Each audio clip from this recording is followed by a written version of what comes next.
Baik, Assalamualaikum warahmatullahi wabarakatuh. Perkenalkan, nama saya Anissa Dian Pratiwi dengan NIM 1020224300035 dari kelas SI 4810. Pada kesempatan kali ini, saya akan menjelaskan mengenai hasil analisis yang sudah kita analisis dari PT Primarasa Citra Tama, yang mana presentasi pada kali ini itu sebagai laporan akhir tugas besar mata kuliah analisis dan perancang sistem informasi.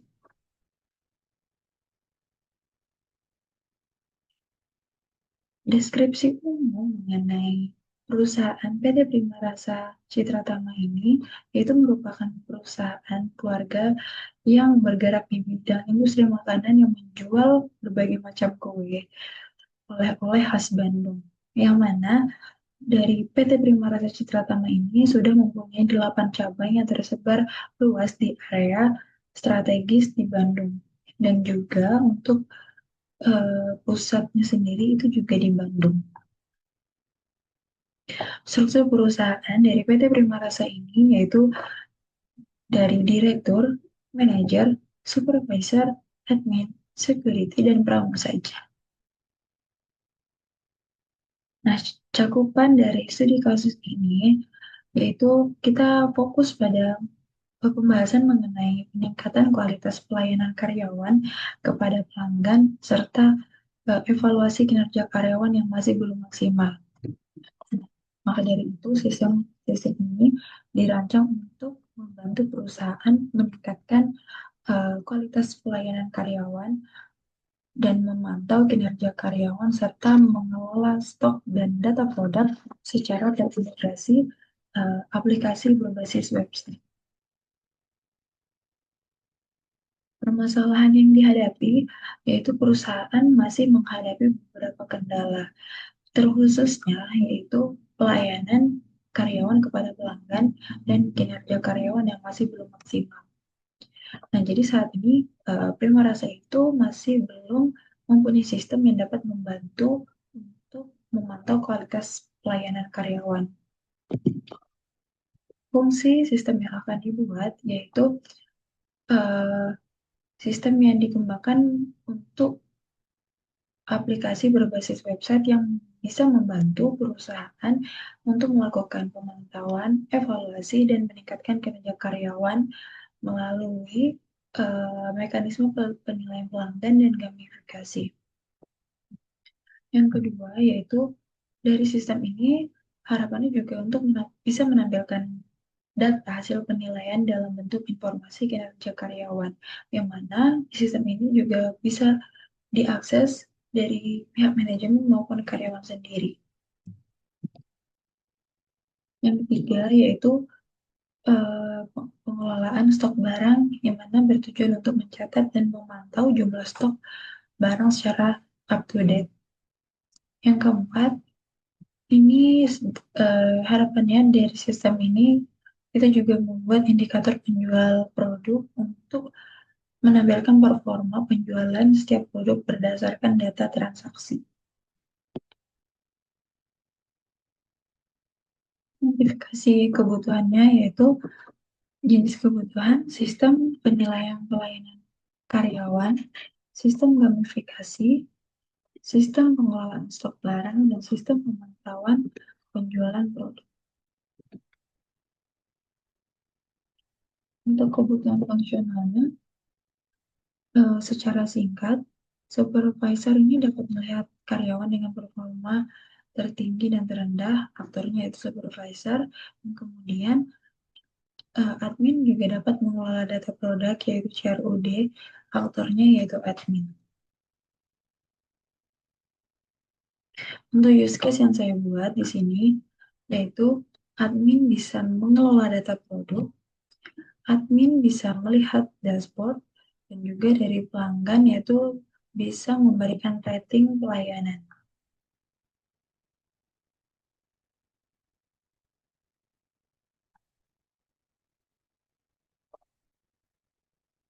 Dan tugas besar ini saya bertanggung jawab dengan 3 fitur. Yang pertama yaitu ada mengelola data produk, yang mana di sini use case description-nya. Untuk short description-nya, admin ini dapat menambah, memperbarui, atau menghapus data produk. Precondition-nya, admin itu sudah login. Post-condition-nya, data produk berhasil diperbarui. Error situation-nya, data tidak lengkap. Dan apa yang ditampilkan jika terdapat error. Yaitu di sini saya sistem menampilkan pesan data tidak lengkap. Untuk standar prosesnya, itu admin membuka menu produk, kemudian sistem menampilkan daftar produk dan tombol aksi. Yang ketiga yaitu admin memilih tambah, edit, atau hapus. Yang keempat, admin dapat mengisi data. Setelah itu, sistem memvalidasi data, sistem menyimpan data, dan selanjutnya sistem menampilkan pesan berhasil update. Di sini terdapat alternatif proses. Jika data tidak valid, maka sistem menampilkan pesan data tidak lengkap. Dan kemudian admin mengisi data produk ulang.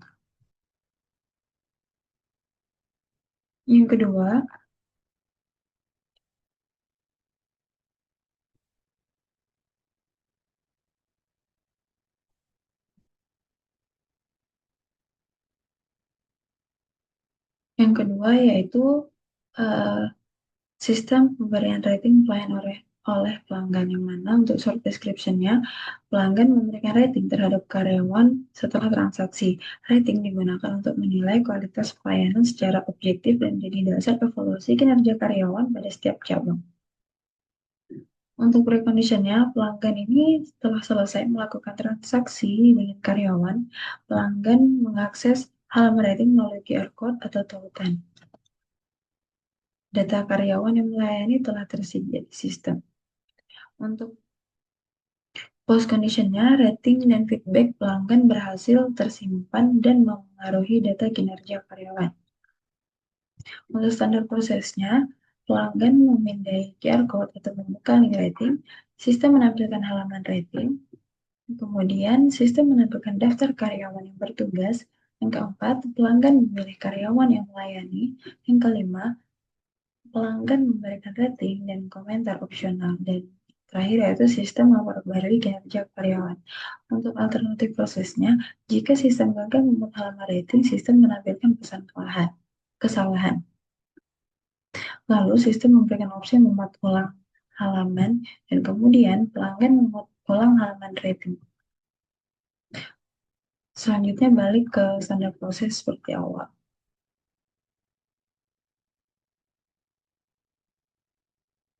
Kemudian fitur selanjutnya yaitu saya melihat dashboard, yang mana short description-nya user internal melihat ringkasan informasi sistem dalam bentuk dashboard, yang mana ringkasan informasi sistem ini bisa berupa data data rating karyawan dan lain-lain. Untuk precondition-nya, user sudah login ke sistem. Untuk post-condition-nya, dashboard berhasil ditampilkan. Error situation-nya, data gagal dimuat. Nah, yang ditampilkan ketika data gagal dimuat, yaitu sistem menampilkan notifikasi peringatan. Untuk standar prosesnya, user login ke sistem menampilkan halaman dashboard, kemudian sistem memuat data ringkasan, stok, rating, dan penjualan. Sistem menampilkan informasi dashboard dengan data lengkap. Selanjutnya, yaitu user melihat informasi dashboard. Di sini alternatif prosesnya, jika kondisi gagal, maka sistem menampilkan notifikasi peringatan.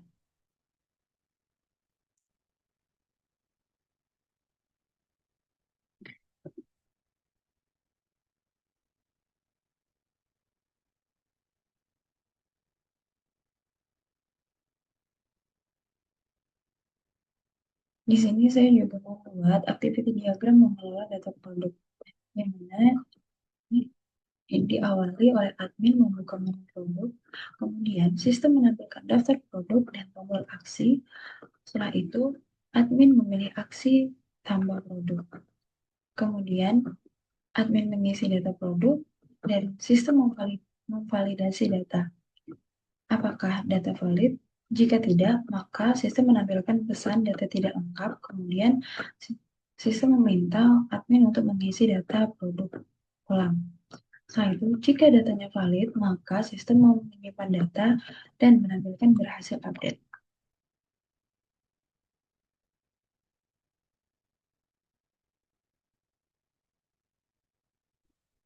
activity diagram selanjutnya yaitu pemberian rating pelayanan oleh pelanggan, yang mana pelanggan menggunakan list rating yang sudah di-scan, kemudian sistem sistem akan memvalidasi apakah berhasil memuat halaman. Jika tidak, maka sistem menampilkan pesan kesalahan, kemudian memberikan opsi memuat ulang halaman. Nah, jika berhasil, maka sistem akan menampilkan halaman rating. Setelah itu dari memberikan opsi memuat ulang halaman, maka pelanggan menekan memuat ulang halaman rating. Kemudian sistem menampilkan halaman rating. Setelah itu, pelanggan menekan button daftar karyawan dan sistem menampilkan daftar karyawan yang bertugas. Selanjutnya pelanggan memilih karyawan yang bertugas. Setelah itu, pelanggan memberikan rating dan komentar. Dan sistem memberi kinerja karyawan.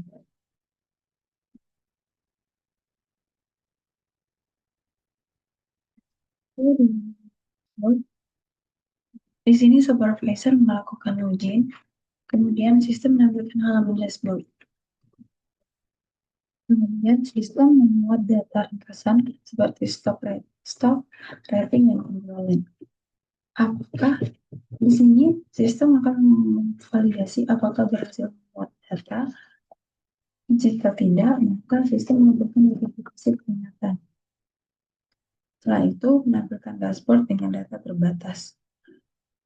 Jika berhasil memuat data, maka di sini menampilkan informasi dashboard dengan data lengkap. Di sini, jika sistem menampilkan data lengkap atau data terbatas, sistem tetap menunjukkan dan dari supervisor tetap melihat informasi dashboard.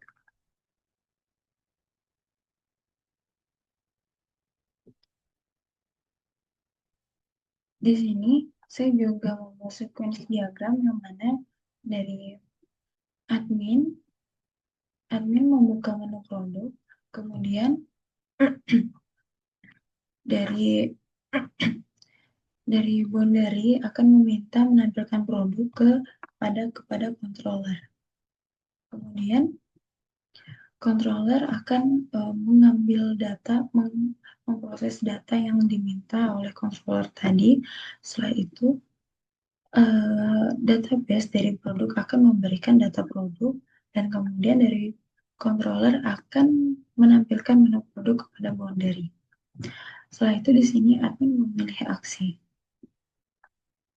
Dari boundary meminta menampilkan pilihan. Setelah itu dari controller memberikan mereply menampilkan pilihan aksi.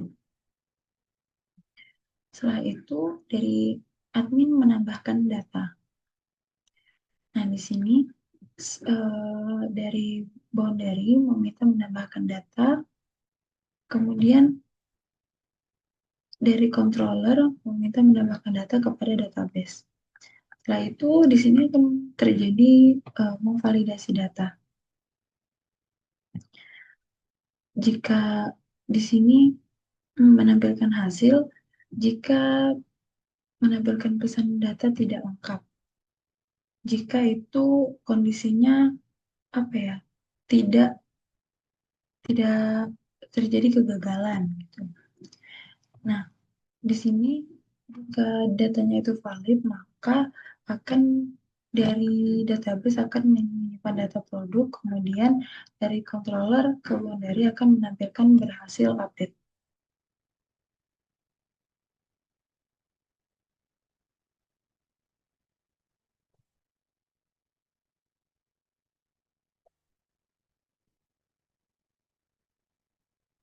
Di sini kemudian sequence diagram yang saya buat yaitu pemberian rating pelayanan oleh pelanggan.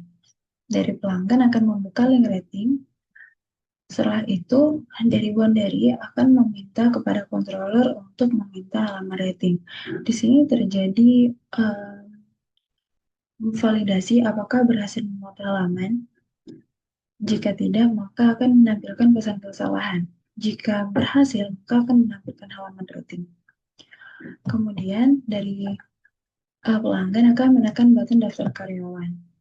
Di sini dari boundary ke controller akan meminta daftar karyawan, kemudian diakses oleh database dan datanya akan diolah oleh database. Kemudian dari database akan memberikan kembali kepada controller untuk memberikan datanya. Setelah itu, jika sudah, maka dari controller akan memberikan replay kepada boundary, yaitu menampilkan daftar karyawan.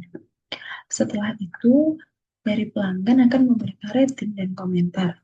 Kemudian akan diproses ke controller. Setelah itu, dari controller memperbarui kinerja karyawan untuk disimpan ke dalam database. Kemudian akan di-reply dari database ke controller, yaitu perbarui kinerja karyawan itu berhasil. Kemudian dari controller akan memberikan pesan berhasil diperbarui ke boundary. Yang terakhir yaitu membuat sequence diagram melihat dashboard, yang mana dari supervisor akan melakukan login, kemudian dari boundary dashboard akan meminta login dashboard kepada controller. Kemudian dari controller meminta data kepada database dashboard. Apakah berhasil memuat data? Nah, jika jika tidak, maka akan menampilkan data tidak lengkap. Nah, menampilkan di sini dari database ke data dari database ke controller akan menampilkan data tidak lengkap, kemudian dari dashboard ke controller akan menampilkan notifikasi peringatan. Selain itu, menampilkan dashboard itu dengan data terbatas.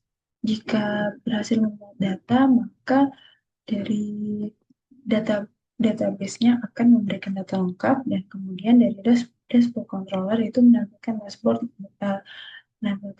lengkap.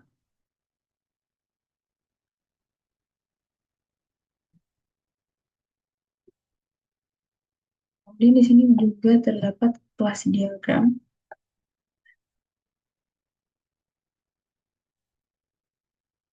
Dan di sini saya membuat komponen fitur, yang mana di sini ada frontend sebagai tampilan untuk bisa dilihat oleh supervisor, oleh pelanggan, dan oleh admin dan lain-lainnya. Kemudian di sini backend itu sebagai untuk mengolah atau memproses data-data yang tersimpan di dalam database, mengolah data yang diminta oleh front-end. Dan kemudian dari backend ini akan meminta datanya itu ke database. Nah, untuk database sendiri itu menyimpan data-data yang penting pada uh, produk atau rating dan laporan.